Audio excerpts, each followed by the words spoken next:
Assalamualaikum warahmatullahi taala wabarakatuh. Salam bahagia, salam pencerahan untuk teman-teman. Apa khabar? Saudara kena godam.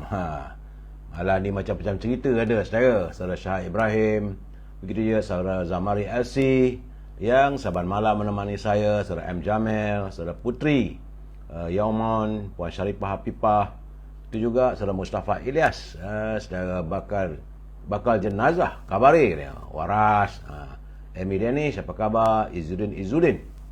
Itu juga saudara Faizal Acul, salam satu Malaysia. Puan Aminah, Kak Minah, apa khabar Kak? Fulan Fulani, Adi Usin, saudara bakal jenazah pula. Saudara Muhammad Hashim, Muhammad Din, apa khabar saudara? Saudara Madam K, Nazar 987, Puan Kamariah. Itu juga dengan Adi Lu, Abi K. Saudara Pak Cu, apa khabar Pak Cu? Puan Noriah Arsyad, Pak Cu daripada Langkap, Perak. Saudara Syed Wahab dari Tanjung Piai, Johor, iaitu saudara Syed. Saudara Hasan Harun hadir dari Bukit Jalil. Tengku As, apa khabar saudara? Hadir dari Perlis. Puan Rosini Kurungot daripada Sarawak. Yang King Fazmi, saudara Fulan Fulani, terima kasih. Saudara Air Mata MKT dari Tanah Merah Kelantan, saudara Puan Noraini, Syahrani Samah, begitu juga Ismail Manab, Roslan,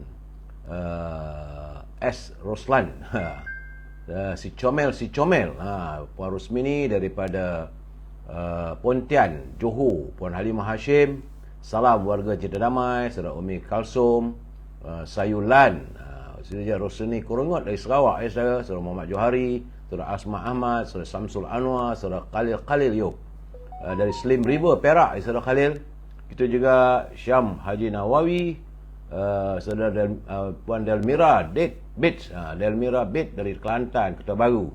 Saudara Salam Husin, salam dari Muar, katanya hujan renyai-renyai. Alhamdulillah, kalau dihujan sikit okey lah, tu sejuk lah sikit badan. Ya, saudara Abu Nems, Puan Noriah Arsyad, saudara Kamisan Dahlan,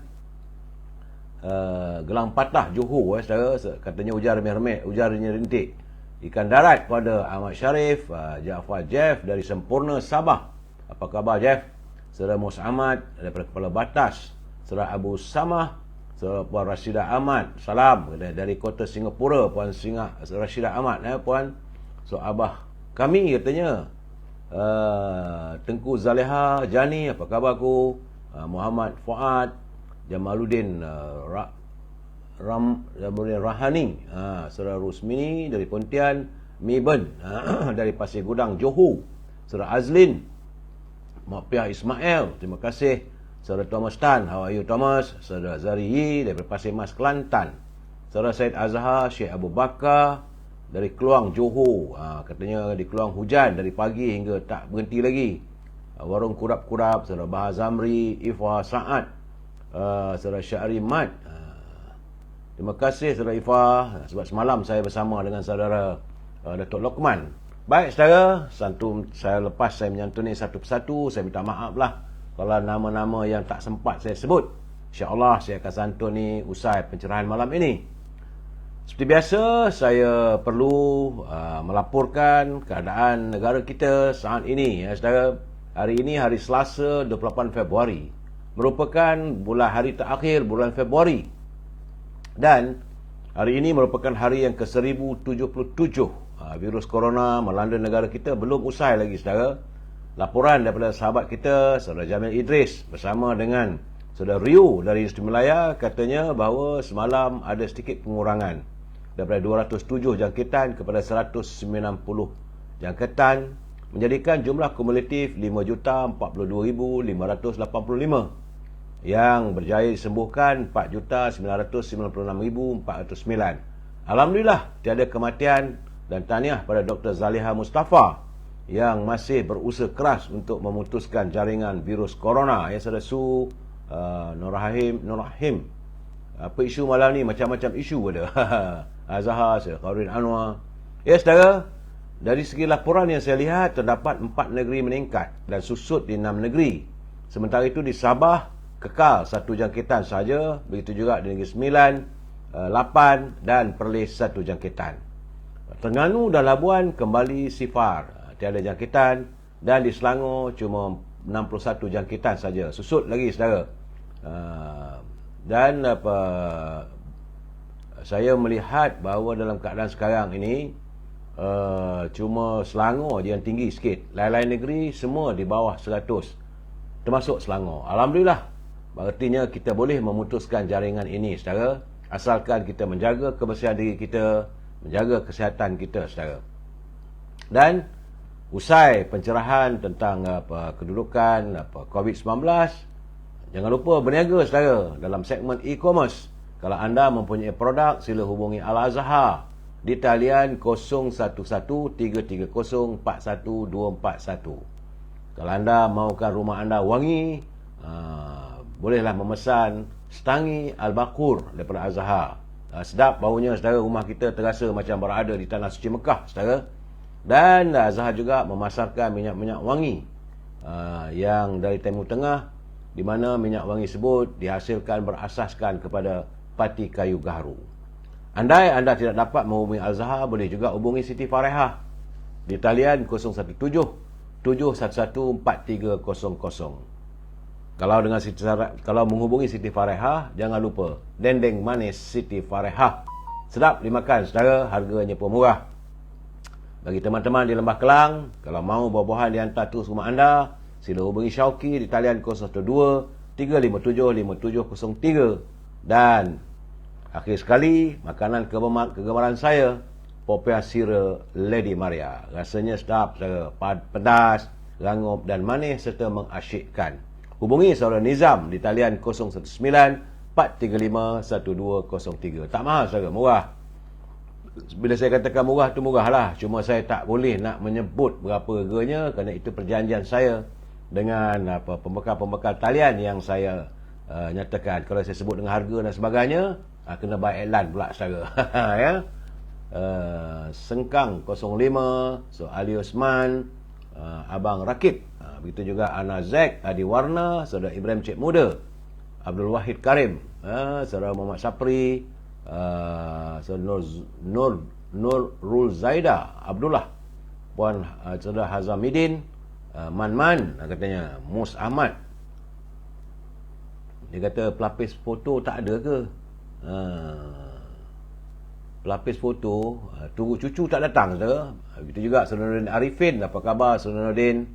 Dari Kuantan katanya hujan dari tadi belum berhenti.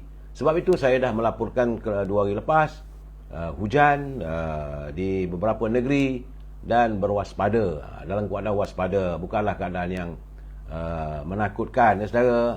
Tak adalah kata ada banjir dan sebagainya, kecuali di Sarawak saja.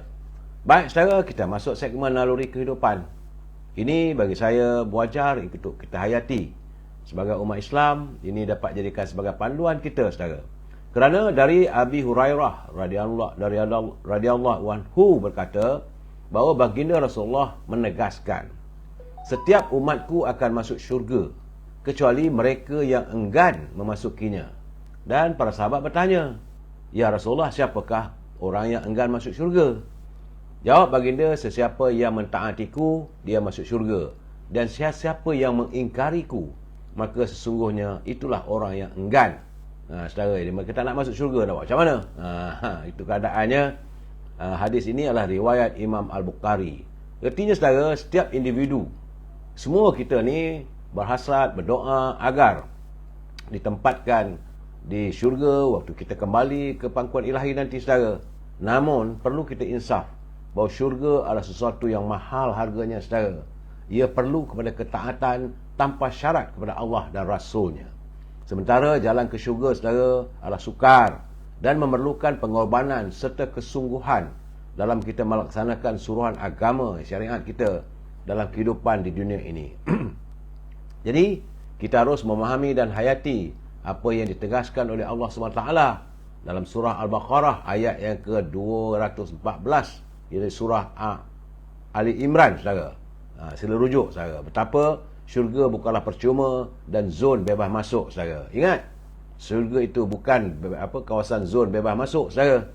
Oleh itu siapa saja kecuali mereka yang layak dan diberikan pas untuk masuk oleh Allah dengan rahmatnya. Ada rahmat Allah, adalah pas untuk ke syurga saudara. Dan kata-kata laluan untuk masuk ke syurga, saudara. Ingat, taati Allah SWT dan Rasulnya. Itu kata-kata kunci.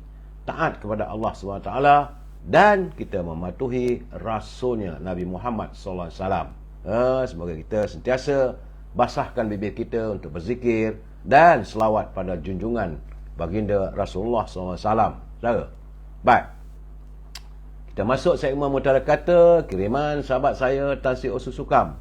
Katanya, jika hanya terdapat sisa makanan yang terselit di celah gigi membuatkan kita merasa malu kepada mertua, seharusnya kita harus merasa lebih malu dengan maksiat yang kita lakukan di hadapan Allah. Itu kata Tan Sri Osu. Kalau kita terselit makanan celah gigi pun rasa malu kalau berjumpa dengan mak mentua atau pak mentua.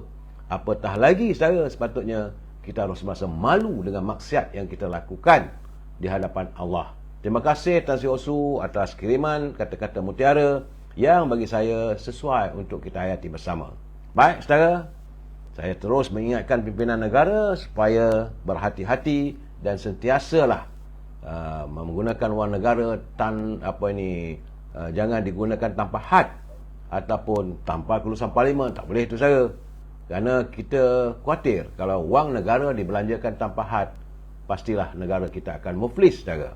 Baik, saudara, hari ini seperti mana yang kita tahu, ataupun saya perlu mengingatkan, hari ini masuk hari yang ke-83. Artinya sudah 83 hari wujudnya kerajaan perpaduan yang dipimpin oleh Datuk Seri Anwar Ibrahim bermatlamatkan untuk menangani derita rakyat.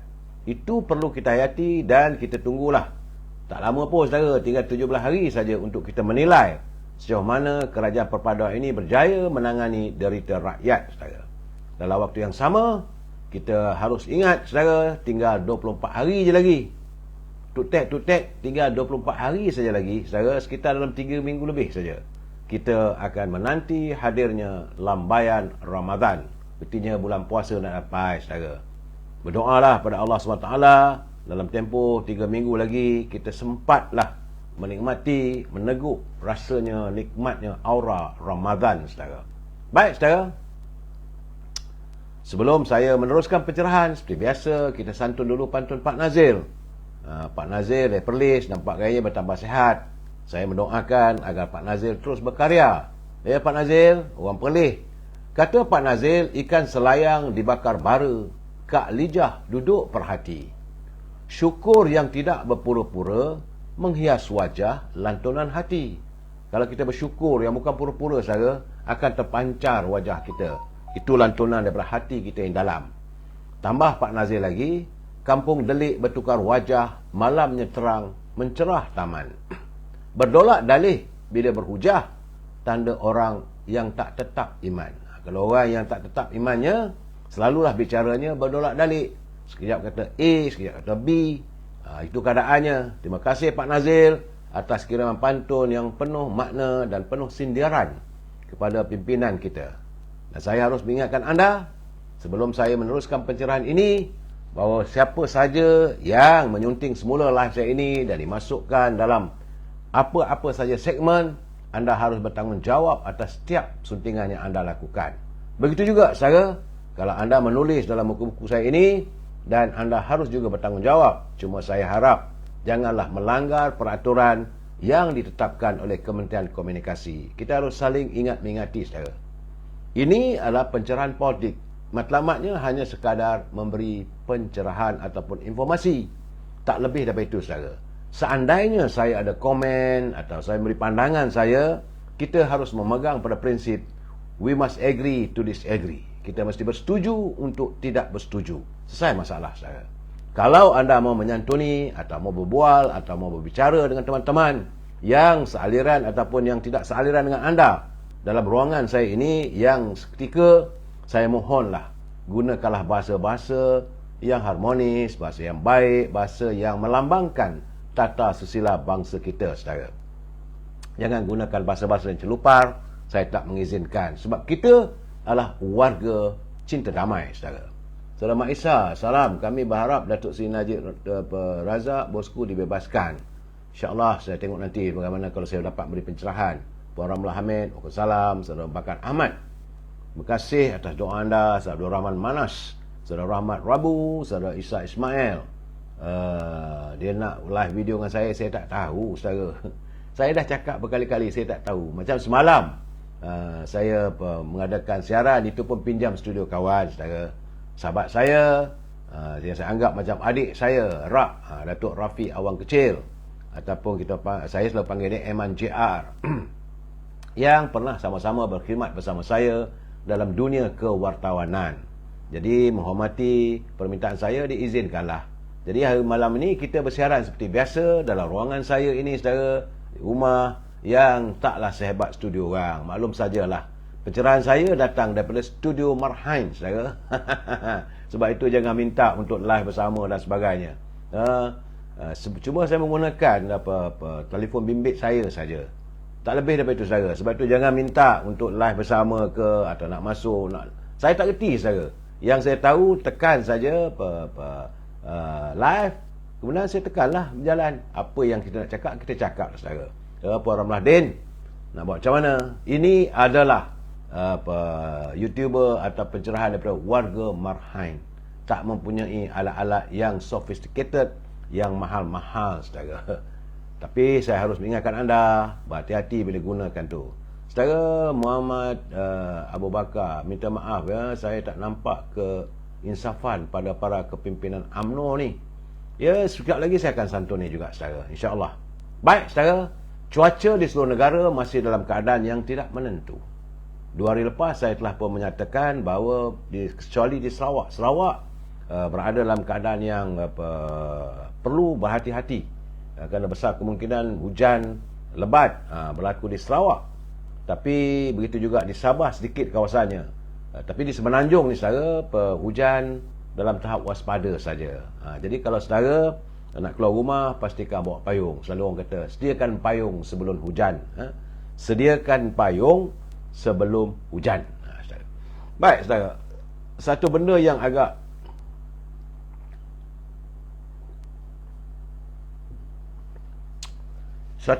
merunsingkan saya apabila saya melihat nilai ringgit kita nampak gayanya semakin merosot di saat-saat kita menanti kelulusan bajet yang dibentangkan oleh Datuk Seri Anwar Ibrahim. Kerana dari segi laporan bernama, dia mengatakan ringgit terus menyusut berbanding dengan dolar Amerika pada hari urus akhir hari ini, ketika pelabur menumpukan aset selamat. Ini berikutan kebimbangan mengenai prospek kenaikan kadar faedah global. Jam 6 petang tadi, saya nilai ringgit kita sudah pun RM4.48.5. Ketingginya hampir RM4.49. Berbeza waktu Datuk Seri Anwar Ibrahim jadi Perdana Menteri dulu, RM4.20, RM4.23. Tapi petang tadi RM4.485. Tinggi, saudara. Jadi menurut pengarah urusan SBI Asset Management, Saudara Stephen Hines, katanya unit tempatan itu terus bergelut kerana diasak oleh perkembangan mengenai kecenderungan Reserve Persekutuan Amerika Syarikat Fed bakal menaikkan kadar faedah yang sememangnya dijangkakan. Banyak orang tak tahu sebenarnya, bila dinaik kadar faedah di bank di Amerika, maka pemain-pemain global dalam pasaran wang antarabangsa, mereka akan tertumpu ke Amerika sebab nak dapat untung lebih. Bila mereka tumpu tarik wang daripada kita pergi ke Amerika, maka kita mengolonsurlah susut nilai kita, saudara. Dalam keadaan begitu, saudara, dalam keadaan sebarang tindakan China menyokong Rusia juga boleh kita lihat sebagai rasional yang kukuh yang akan menjejaskan pendedahan kita pada di negara-negara Asia ini, saudara. Setakat hari ini tadi, saudara, ringgit kita susut pada RM3.32 untuk $1 Singapura. Dan berbanding dengan euro, untuk $1 euro RM4.75. Sebelum tu RM4.72. Pound sterling juga nampaknya ada penurunan, kerana untuk 1 pound kita terpaksa membelanjakan RM5.41. Saya bila melihat pound sterling ni begitu tinggi nilainya, saya terbayangkan keluh kesah kehidupan anak-anak kita yang sedang menuntut ilmu di kota London, saudara. Itu Itu keadaannya. Kita mengharapkanlah agar nilai mata wang kita kembali mengukuh.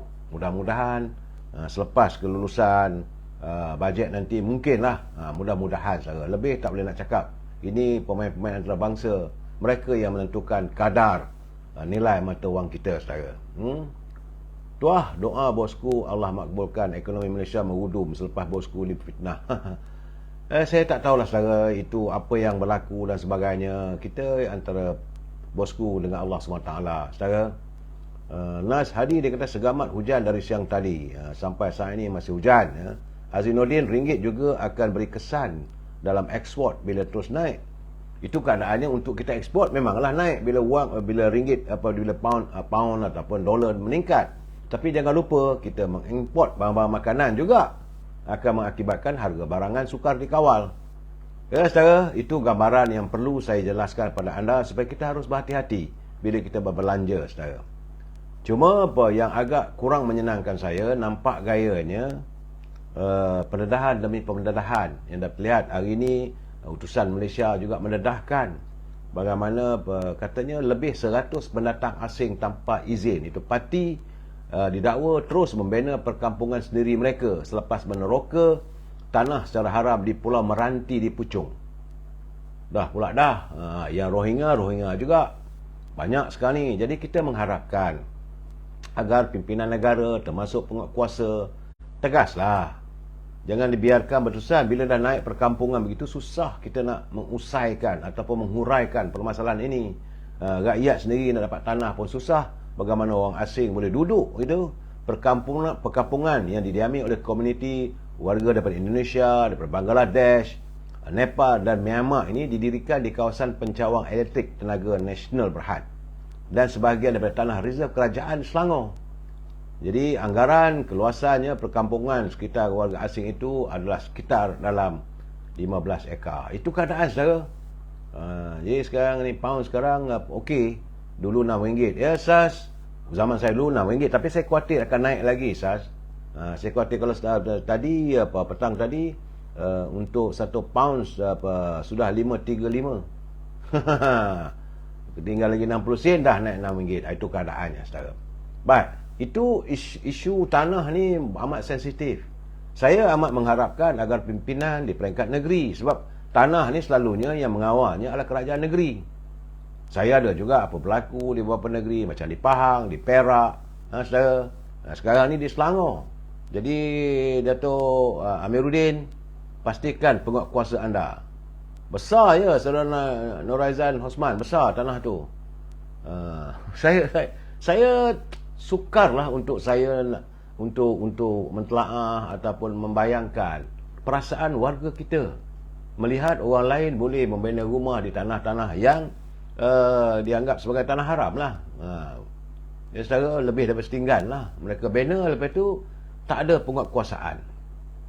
Macam dalam media sosial pun kita lihat saudara, ada satu lelaki tu dia pergi rebut rempuhnya kawasan Rohingya. Dia kata macam mana boleh berniaga dalam perkampungan. Mereka boleh berniaga, boleh hidup bebas macam kampung mereka sendiri. Ini tak sepatutnya berlaku, sedangkan mereka berada yang macam Rohingya tu dia datang kat sini ni, mereka menggunakan pasport UNHR, iaitu bangsa-bangsa bersatu. Sepatutnya mereka tinggal di negara kita ni untuk sementara, sekitar dalam maksimum pun 30 hari. Kemudian mana-mana negara yang sudi untuk mengambil mereka, sepatutnya hantarlah. Ini bertahun-tahun dah, yang 10 tahun. Ini dah melebihi saudara. Itu keadaannya. Pok Mi, apa hal ni? Apa hal ni Pok Mi? Jangan bagi saya marah Pok Mi. Saya cakap dengan baik Pok Mi. Pok Mi, saya minta Pok Mi juga menghormati saya, sebab saya juga menghormati Pok Mi. Kita memberi pencerahan. Bila Pok Mi menuduh amdap ni benda, itu keadaan tak betul. Itu saya haraplah Pok Mi berhati-hati guna bahasa. Kita warga cinta damai Pok Mi. Soal kita ni, bila kita berbalah politik di peringkat bawah ni, macam-macam kita bagi gelaran. Sedangkan kalau saudara lihat di parlimen, saya menyampah, benci saya, bosan saya, kerana pimpinan mereka ahli-ahli parlimen boleh duduk dalam lounge, minum kopi, minum teh tarik, makan, ketawa, huha-huha. Kita di bawah ni Akhirnya kita bermasalah sama-sama kita. Pak Mi ingat Pak Mi, boleh menyokong, tak ada masalah. Tapi kalau boleh elakkan kita menggelar yang bukan-bukan. Nak marah pun nak marah, kenapa? Semua parti yang ada di negara kita ini dihalalkan sebab didaftar oleh pertubuhan pendaftar pertubuhan. Kalau tak betul boleh diharamkan saja. Ya saudara. So Noraizah Osman tak ada kerja dah demo ni. Rasa PM pun sangat, saya tak tahulah, saya tak maulah menuduh orang ni baik sangat ke tidak. Tapi bagi kita melihat perkembangan politik hari ini, bagi saya rasa tak habis-habis. Dah selesai dah 4 tahun lepas. Rakyat dah buat keputusan. Allah SWT dah menunjuk. Tak ada parti pun yang boleh memerintah secara solo. Tiba-tiba nak tuduh UMNO DAP ni apa hal? Tadi saya pergi solat di masjid hampir depan saya jumpalah dengan teman-teman kita yang dulu mereka bila jumpa saya berpeluk-pelukan kerana mereka adalah penyokong PAS. Jadi dia kata sekarang ni saya masih lagi bila mendakap mereka sebagai sahabat lama. Dia kata apa nak jadi dah ni, katanya. Saya kata jadi macam mana? Kenapa dulu kata tak ada no Anwar, no DAP? Saya kata salah tu. Kena ingat, no Anwar, no DAP, no PBM. Itu cerita dia.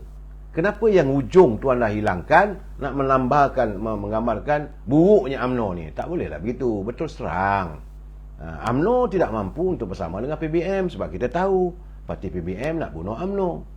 Jadi saya katakan juga ke dia kata kenapa tak boleh berdamai? Boleh damai. Tapi kalau PAS meninggalkan PBM, you almost welcome, tak ada masalah. Dan kalau PAS bersama ni apa dia kata, kenapa UMNO tak boleh dengan PBM? Saya kata macam juga PAS dengan amanah. Bertahun dah saya bercakap. Selagi PAS tak boleh terima amanah, macam mana kamu nak minta kita berbaik-baik dengan PBM? Sama je. Jadi kita harapilah masa depan ini, yang sekarang ni Allah SWT dah tunjuk perlunya ada gabungan parti-parti politik.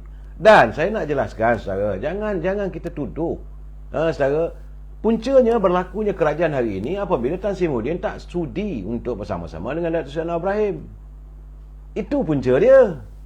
Kalau dia sudi tu hari, dia lah Timbalan Perdana Menteri. Maka kerajaan wujudlah kerajaan Pakatan Harapan dan Perikatan Nasional.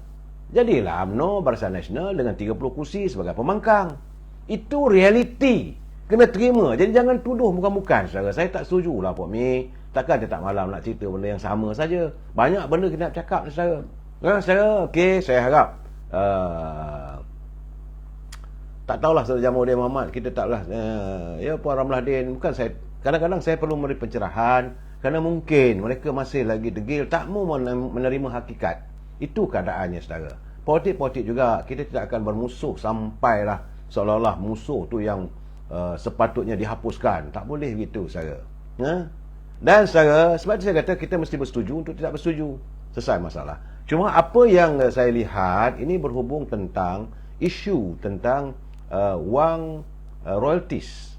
Jadi apa yang dilontarkan oleh Datuk Seri Azalina sama yang pernah dinyatakan oleh Yang Berhormat Tengku Razli Hamzah.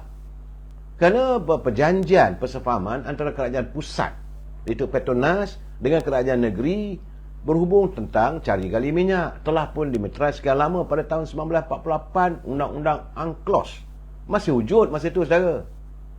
Kita telah pun menandatangani perjanjian. Sebab itu perairan negeri-negeri ini diklasifikasikan sebagai dari pesisir pantai negeri itu, iaitu bila air surut.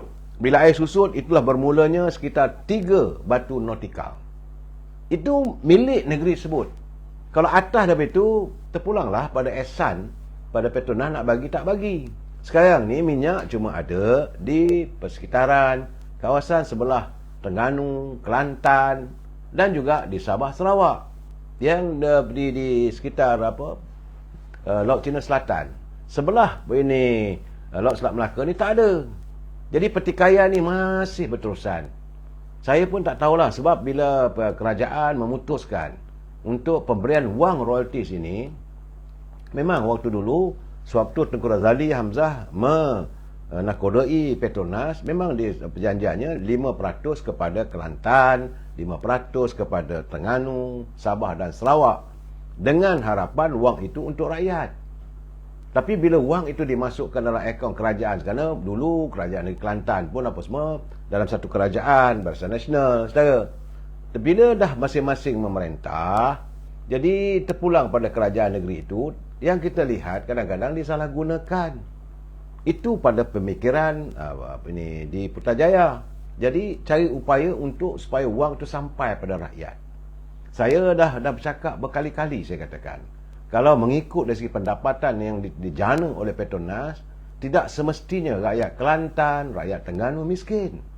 Mereka boleh mendapat pendapatan dalam 1,000 ke 2,000 sebulan. Begitu juga bagi Sabah dengan Sarawak. Tapi nak salahkan siapa? Petronas masih lagi memberi apa yang dijanjikan dalam bentuk royalties kepada negeri-negeri kerana memahami perjanjiannya. Tapi kalau kerajaan negeri itu nak guna wang itu untuk lain, tak tahulah. Yang kita nampak kadang-kadang memang tak banyak mana pun. Tapi bila tengok kerajaan negeri, esko-nya boleh pakai kereta Mercedes, welfare dan sebagainya. Jadi kita tak tahulah apakah wang itu disampaikan pada warganya. Begitu juga di Sabah dan Sarawak. Sepatutnya wang itu sepatutnya digunakan untuk pembangunan Sabah dan Sarawak. Tambahan pula kerajaan pusat turut macam bajet baru ni untuk Sabah saya 65 bilion, di Sarawak 58 bilion tak silap saya. Jadi begitulah usaha kerajaan pusat untuk memakmurkan rakyat. Kadang-kadang terpulang pada kerajaan negeri. Sebab negeri itu tidak diperintah. Memanglah kerajaan pusat pada ada kerajaan negeri, tapi kerajaan negeri dia berbeza-beza parti. Itu keadaan saya. Jangan kita berbalah tentang wang royalties, tuduh itu tuduh ini. Tak betul. Saya melihat bagaimana selepas saja pembentangan bajet yang dibentangkan oleh Datuk Seri Anwar Ibrahim, mulalah mengatakan seolah-olah kerajaan Datuk Seri Anwar Ibrahim, kerajaan perpaduan ini mau menyekat kemewahan rakyat di negeri orang Melayu. Tak betul tu. Itu tak betul. Tapi orang pembangkang, nama lagi pembangkang, biarkanlah mereka. Cuma semalam saya agak terkesima, saudara, bila mendengar kenyataan mantan Menteri Kewangan 2 Datuk Johari Ghani bila beliau membahaskan belanjawan di Parlimen. Kerana menurut Datuk Johari Ghani merupakan ahli Parlimen Titiwangsa, dia kata adalah tak logik. Kalau dia kata agak tak logik, lucu dan katun katanya. Apabila skandal YNDB hanya Datuk Seri Najib seorang saja yang kena. Saya kata itu betul. Menurutnya pendakwaan Datuk Najib adalah merupakan pendakwaan dari sisi politik dan tiada usaha untuk mencari pesalah sebenar yang telah melakukan jenayah. Itu kenyataan Datuk Johari di Parlimen semalam. Saya mengharapkan agar pimpinan negara dapat melihat secara jelas, tuntas.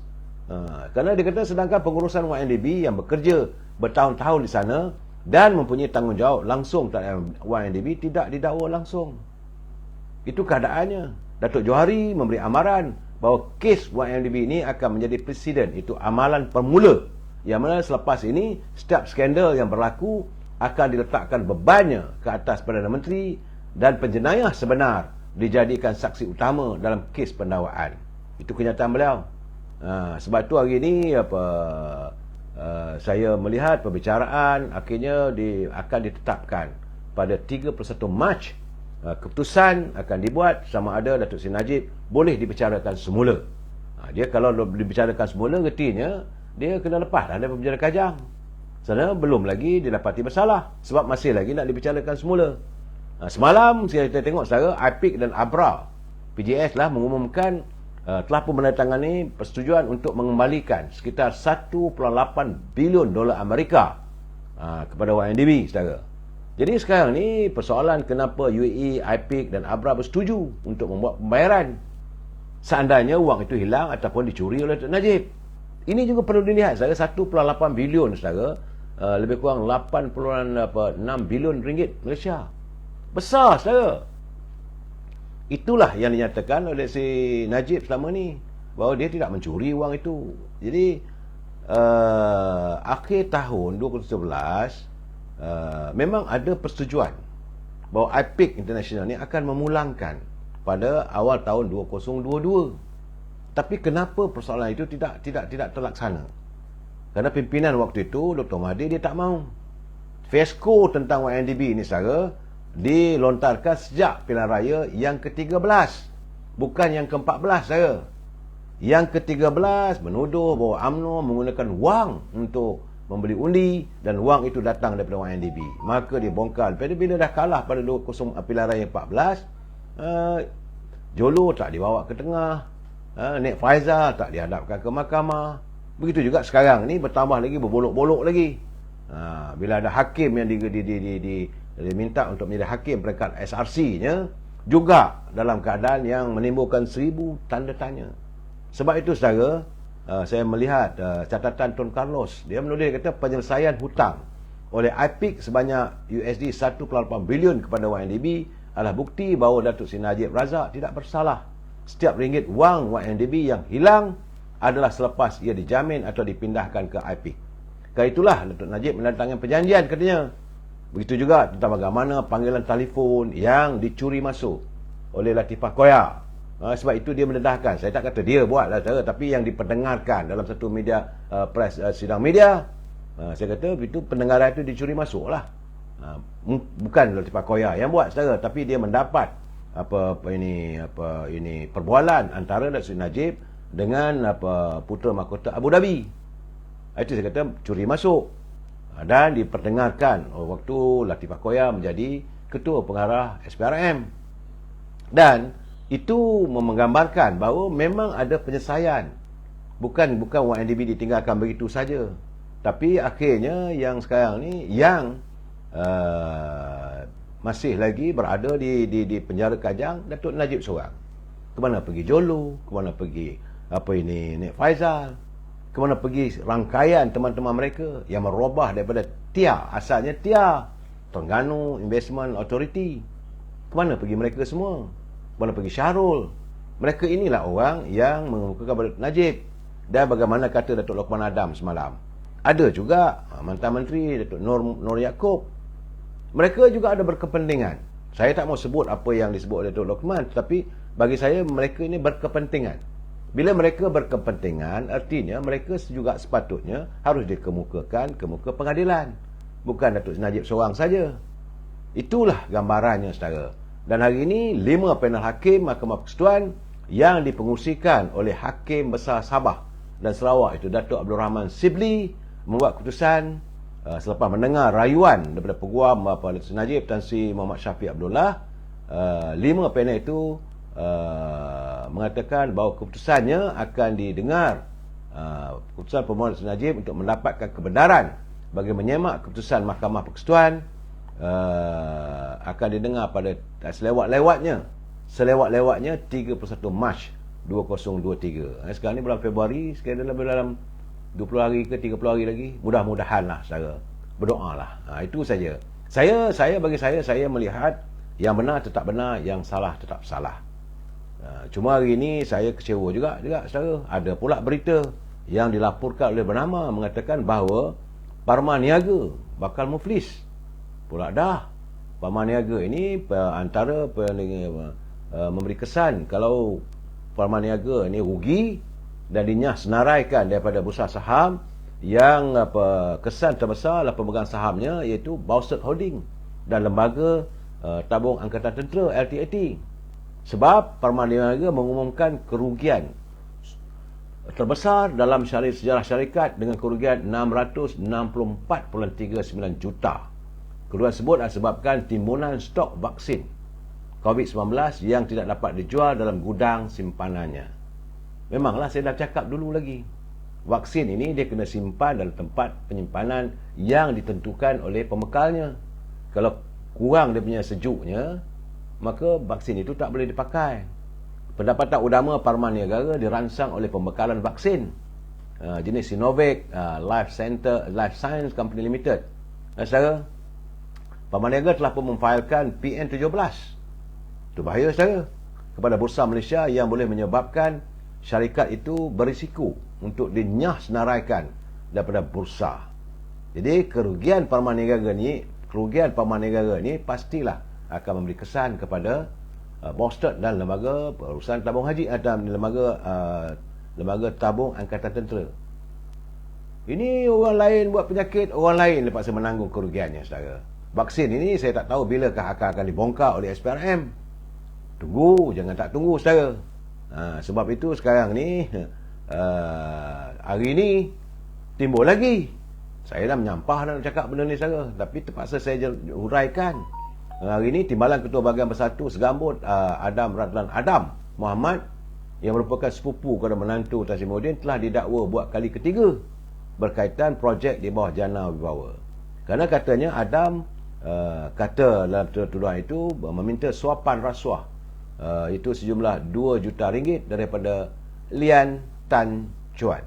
Saya bila sebut benda begitu saya menyampah, saudara. Bosannya saya melihat keadaannya sebab Jana Wibawa ni macam selalu saya katakan, itu syarikat ataupun projek yang diwujudkan untuk membantu kontraktor Bumi Putra. Tapi bila tengok nama-nama begitu, apabila Adam dikatakan meminta suapan sejumlah daripada Lian Tan Chuan untuk mendapatkan projek Ibu Pejabat Daerah Kelang Utara Selangor bernilai 141 juta. Kesalahan itu dilakukan di sebuah restoran di Publika Damansara sekitar tahun 2022. Itu ada rekod apa semua. Sebab itu saya lihat catatan sahabat saya Datuk Rahman Bakar, dia pun bersetuju dengan saya. Bagaimana pengkhianatan Melayu terhadap Melayu. Jadi dia kata boleh dikatakan semua pemimpin Melayu, dia kata tak kira parti apa pun lah, dia kata mereka sekarang ni berada pelahap rasuah. Memang itulah yang wajar dilabel kepada mereka, pelahap rasuah. Kerana saya tak mau menamakan parti mereka lah, tetapi skandal teruk sekarang ni. Mereka menyakau bukan sikit, berjuta-juta, malahan boleh sampai mencecah angka bilion. Tak cukup-cukup nak bawa mati ke duit tu. Jadi kata Datuk Rahman Bakar, gila apa Melayu ni? Orang macam ni katanya sepatutnya mesti diharamkan daripada menggunakan perkataan Melayu. Cakap aja nak bela Melayu, tapi akhirnya mengkhianati bangsa sendiri. Jadi sepatutnya dia kata haramkan mereka menggunakan aku anak Melayu. Sebab kalau apa jana wibawa yang diwujudkan untuk orang Melayu, Bumi Putra, boleh dikhianati, ketika mereka mengkhianati bangsa sendiri. Saya nak cakap lebih pun, tapi bila saya baca kenyataan Datuk Rahman Bakar daripada Terengganu, dia kata parah dah nama Melayu ni. Patutnya bekukan aja lah nama Melayu, cari perkataan lain, gantilah Melayu, mungkin Melayu 600 bilion ke. Sebab benda tu besar, saudara, bukan sikit. Sedangkan rakyat nak mengeluarkan wang daripada KWSP pun terkial-kial, bergaduh letih dengan kerajaan. Bagaimanapun hari ini, semalam saya difahamkan Datuk Sri Zahid Hamidi yang dituduh kononnya sebagai dalang supaya SPRM menyiasat pemimpin tertentu, telah pun mengeluarkan saman meminta supaya Barisan Nasional, melalui Barisan Nasional mendesak agar Tan Sri Muhyiddin dan Datuk Seri Azmin Ali menarik balik tuduhan yang dilemparkan terhadap pengurusi Barisan Nasional Datuk Seri Ahmad Zahid Hamidi yang didakwa sebagai dalang dan perancang kepada pertuduhan ke atas Datuk Wan Saiful Wan Jan. Tak ada kena-mengena, saudara. Tapi sewajarnya lah. Itu bagi saya elok lah. Dalam satu kenyataan dikeluarkan oleh bahagian komunikasi Barisan Nasional semalam, Tan Sri Muhyiddin dan Muhammad Azmin diturut digesa memohon maaf secara terbuka. Kerana dan mereka juga perlu membayar pampasan. Surat tuntutan letter of demand telah dihantar oleh peguam Datuk Seri Zahid kepada Tan Sri Muhyiddin dan Azmin Ali. Hari ini kita dengar pula jawapan bala Azmin Ali. Saya malas nak jawab, nak siarkan saudara. Kadang-kadang bila tuduhan, mereka masih lagi menuduh. Sedangkan mana ada logiknya Datuk Seri Zahid yang boleh mengarahkan SPRM atau merancang sesuatu? Tak kena pun saya. Datuk Seri Zahid pula tak berada dalam kerajaan, takkan dia tahu tentang Jana Wibawa ni. Kalaulah dia jadi menteri ataupun dia jadi Perdana Menteri selepas Tan Sri Muhyiddin, ataupun dia berada dalam kabinet, mungkin dia tahu juga tentang Jana Wibawa ni. Ini tidak, dia di luar kerajaan. Sejak daripada UMNO kalah dalam pilihan raya yang ke-14, saudara, sampailah akhir penggal, dia tak pegang apa-apa jawatan dalam kerajaan. Dia sibuk untuk pergi ke mahkamah untuk menghadapi tuduhan yang dilemparkan oleh mereka terhadapnya. Tapi tiba-tiba dituduh pula dia merancang. Bagi saya tak nampak logikanya lah, saudara. Sebab itu saya haraplah agar perbicaraan ini dapat dijalankan seadilnya. Cukup-cukuplah kita saling fitnah memfitnah antara satu sama lain, saudara. Dan sebagaimana saya katakan, saudara, hari ini hari yang ke-83 wujudnya kerajaan perpaduan menangani derita rakyat. Dan perundapan dalam bajet di parlimen tadi, sekali lagi, itu hari yang kedua, saya memang terasalah, nak kata kecil hati, kecewa, menyampah, geramlah saya pada mereka yang berada di parlimen. Rakyat menghantar mereka ke parlimen sebagai wakil rakyat untuk membela kehidupan rakyat, tapi nampaknya perbahasan yang diutarakan tak ada. Ada yang nak menegakkan benang basah, tuduh menuduh. Macam bila ahli parlimen daripada Kota Melaka, dia kata bahawa menurut laporan akhbar, adalah begitu-begitu fiasko dalam penyana dana wibawa ni. Itu saja makan masa dekat 15 minit berbalahnya. Orang pembangkang berbangkit minta tarik, orang dia cakap begini. Sedangkan masalah rakyat tak selesai, saudara. Saya betul-betul kecewa bila mendengar perbahasan. Dah hari kedua dah ni. Saya haraplah anda, kalau anda ada wakil rakyat, tulis surat ataupun hantar SMS. Kalau anda mempunyai nombor-nombor telefon wakil rakyat, YB tolonglah kami. Jangan duk bergaduh saja dalam parlimen. Cukup-cukuplah YB berpolitik. Di luar parlimen, tak YB nak berpolitik, anda punya pasal. Tapi dalam parlimen, gunakanlah kesempatan dalam perbahasan bajet. Sebab ini penting. Sebelum bajet diluluskan, kalau nak diperbetulkan, boleh diperbetulkan. Tetapi kalau dah bercakap yang bukan-bukan, orang ni kata begitu, cerita climate lah, cerita ini, saya rasa saya meluat. Saya dengar pula tadi, contoh saya kata, Presiden PAS sendiri, Tuan Haji Hadi, dia bercakap, saya kata, dia ni bercakap benda ni, ini kuliah subuh ke? Kuliah maghrib ke? Duk cerita apa? Sedangkan kita mengharapkan bila bajet Bandani ini sepatutnya dia mengutarakan pandangan bagaimana harta cara Saidina Umar Al-Khattab melaksanakan hukum waktu memerintah. Ini cara dia, 1, 2, 3. Ini kita perlukan daripada seorang ahli parlimen yang ada latar belakang sebegitu. Tentulah Datuk Tan Sri Haji Hadi mempunyai latar belakang pengetahuan yang sebegitu. Sekolahkanlah mereka di parlimen itu. Begitu juga macam mana zaman Saidina Osman Affan. Masyarakat di Madinah itu maju, bangkit ekonominya. Sepatutnya cari dalil-dalil yang diutarakan, yang tercatat. Tapi secara nampak terancang. PSBN naik, Kerajaan Zahid terus buat tuduhan akan ada wujud kluster mahkamah yang baru. Dia tak kata begitu, saudara, sebab dia difahamkan. Dia difahamkan akan ada. Tentulah menteri-menteri yang lain bagi tahu. Dia juga dalam kabinet, saudara. Bukan dia yang merancang. Masalah dalam kabinet akan tentulah terkeluar. Ini mungkin daripada menteri dalam negeri ke. Cakap sekitar dah siap lah ni. Kadang-kadang. Jadi apa salahnya dia beri peringatan awal. Jadi berbalik pada apa yang saya bila mula tu seronok saya dengar. Apabila Tuan Guru Tan Sri Haji Hadi dia memetik ayat-ayat daripada surah Yusuf, memang baik saja yang minta supaya kita waspada. Tetapi bila dia menekankan seolah nak bermusuh pula dengan gegasi ekonomi macam Amerika, waspadalah dengan negara Amerika, kerana Perdana Menteri kita baik dengan Amerika tu harus berhati-hati. Ini menggugat untuk kita mendapatkan pelabur-pelabur daripada negara Amerika, negara kaya. Kita ni tak mahu musuh. Kita adalah sebuah negara yang mahu menyantun dengan semua orang. Soal Amerika nak berbalah dengan China, itu masalah mereka. Tapi kita nak berbaik-baik. Soal Rusia nak bergaduh dengan Ukraine, itu masalah lama-lama mereka. Tetapi bila dilontarkan pandangan Perdana Menteri hati-hati dengan Amerika, tentulah akan mengejutkan pimpinan daripada Amerika. Saya khawatir nanti mereka akan retaliate atau tindak balas. Sebab apa yang dibahaskan di parlimen, duta-duta dapat dengar. Mereka juga mendapat handsetnya. Ini akan dihantar ke White House. Itu gambaran, saudara. Ya, jadi saya haraplah sepatutnya kita nak menangani ekonomi melalui sistem madani yang berpaksi kepada sistem ekonomi Islam. Sepatutnya saya nak dengar apa cerita Dato' Haji Hadi.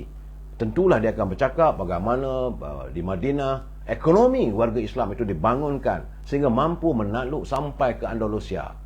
Ataupun cerita tegasnya selepas Khalifah Umar Al-Khattab, walaupun ada datang pengadu bangsa Yahudi bila satu governor nak merampas tanahnya, Umar Al-Khattab menasihatkan governornya, kamu jangan buat naya pada orang. Sepatutnya begitulah. Saya tak tahulah apa yang saya dengar tadi. Tak ada. Kecewalah saudara. Kadang-kadang saya merasakan it's really waste of my time. Tambah-tambah lagi pula tadi itu saya terbaca pula, terlihat pula dalam, malah nak dengar saya cari layar, tiba-tiba Wan Saiful yang sedang menghadapi dakwaan SPRM boleh menuduh pula bahawa konon-kononnya bahawa bajet yang dibentangkan oleh Saudara Ibrahim itu dicuplik ataupun seolah meniru bajet komunis. Ini satu benda tuduhan yang bagi saya agak bahaya. Dan dia bukan hanya menuduh dalam parlimen, dia mengadakan sidang media di luar parlimen. Saya harap Saudara Saiful dan pegawai-pegawai ataupun penasihat-penasihat undang-undang dia harus mencari dalil. Saya yakin kerana perkara itu telah disentuh di luar parlimen, setelah disebut di luar dewan, saya yakin JKOM akan mengambil tindakan. Keadaan ini saudara, malahan saya melihat bagaimana pemimpin Parti Sosialis S. Aru Silvan, dia kata dia menyindir lah. Dia kata bagaimana kenyataan Wan Saiful berhubung manifesto komunis. Itu kata S. Aru Silvan. Dia kata dia ketawa lah, dia kata. Malahan katanya Karl Marx juga akan ketawa dari dalam kubur kalau bila dengar benda begitu. Apabila mengetahui seorang ahli parlimen Malaysia membangkitkan manifesto komunis. Itu tulisan dia lah. Seandainya Perdana Menteri Anwar Ibrahim tidak peka dengan situasi semasa seperti yang didakwa oleh Wan Saiful, maka dia akan terus menembak menggunakan kelonsong peluru dari jauh, kata Shelvan. Jadi sebab dalam kenyataannya Saiful bertanya sama ada belanjawan kerajaan diilhamkan oleh manifesto komunis yang ditulis oleh Karl Marx dan Friedrich Engels. Jadi keadaan begini, takkanlah sampai ke situ jangkauannya, Wan. Anda adalah yang berhormat. Carilah idea-idea lain untuk mengkritik. Sebab saya katakan tidak ada kritikan. Saudara, saya melihat cuma hari ini yang agak menenangkan fikiran saya. Paling-paling tidak tu legalah sikit apabila seorang ahli parlimen daripada Aitam, iaitu Presiden MCA. Dia memang berbicara, dia berbahas di parlimen menggunakan data. Dari kalangan 222 ahli parlimen sahaja, termasuklah menteri, timbalan menteri sebagainya, cuma Datuk Seri Wee Ka Siong saja selaku Presiden MCA yang saya rasakan membawa hujah untuk kepentingan rakyat dengan data-data dan perangkaan terperinci. Di samping itu dia menyanggah kenyataan Menteri Kewangan berhubung jumlah simpanan penyimpan dalam KWSP. Jadi dalam pengatarannya dia kata, dia menyebut bahawa tidak mungkin bilangan pencarum dalam KWSP yang punya simpanan di bawah 10,000 melebihi 50%. Itu dia bercakap dengan data-data yang dia ada. Jadi dalam kata lain saudara, tuntutan para penyimpan yang mahukan pengeluaran secara bersasar ada asasnya. Itu kata Datuk Seri Wee Ka Siong. Dia bagi gambaran lah, kalau yang penyimpan tu berusia 40 hingga 50 tahun, dia kata tidak mungkin mereka mempunyai simpanan kurang daripada 60,000. Itu berdasarkan kalau gaji 1,000 katanya. Saya melihat ini kenyataan yang perlu dihayati dan sepatutnya warga di Kepulauan Simpanan Pekerja janganlah memberi gambaran kepada Yang Amat Perdana Menteri selaku Menteri Kewangan, gambaran yang data-data yang tak betul. Kerana menurut dari Datuk Wee Ka Siong, dia kata dia datang dengan datanya 1, 2, 3, 4, jelas. Sepatutnya dia kata KWSP harus menimbangkan untuk menyegerakan supaya penyimpan-penyimpan yang mempunyai simpanan lebih daripada 200,000 ini dikata penyimpan bersasar, diizinkan untuk mengeluarkan simpanan. Saya dah bercakap dulu, saya pergi ke sembang hangat pun saya dah berkata, puncanya tak ada lain tak bukan Kerana warga ataupun rakyat tidak punya wang, tidak sumber-sumber. Mungkin mereka tidak punya pekerjaan. Dah tak ada. Kalau dia meniaga pun dah hilang perniagaan. Nak tunggu bantuan selepas bajet diluluskan nanti pun berapa lama. Jadi dalam keadaan sekarang ni, saya melihat bahawa pembentangan bajet ini, dia akan mengambil masa, macam saya dah cakap 2-3 malam lepas, bahawa akan mengambil masa tak kurang daripada 28 hari sebelum diluluskan. Jadi dalam tempoh 28 bulan ni, kita dah nak puasa. Ini yang membimbangkan warga. Lepas puasa nak raya, wang dalam poket tak ada. Yang ada harapannya cuma ada dalam KWSP. Jadi fikirkanlah supaya mereka dapat diizinkan untuk mengeluarkan secara bersasar. Bukan untuk semua orang kena keluar RM50,000, RM30,000, tidak. Bersasar. Kalau simpanan lebih RM50,000, bagi 10%. Boleh RM6,000 saja. Benar, saya tahu KWSP melakukan pelaburan di dalam dan luar negara. Tapi carilah upaya bagaimana nak mencairkan wang KWSP itu. Takkan itu pun nak bercakap sampai malam lagi. Saya rasa bahawa saya setuju dengan pandangan Datuk Wee Ka Siong. Dia kata data-data yang dikeluarkan oleh KWSP kepada Menteri Kewangan agak bercelaru. Saya haraplah supaya benda masalah ini dapat segera diusaikan. Kalau tidak nanti rakyat, saya tak fikir soal nak mengundi 6 negeri dan sebagainya, saudara. Saya memikirkan soal kehidupan rakyat. Rakyat perlu ditangani dalam keadaan yang begitu tenat mereka. Sewajarnya lah pimpinan memelihat, saudara.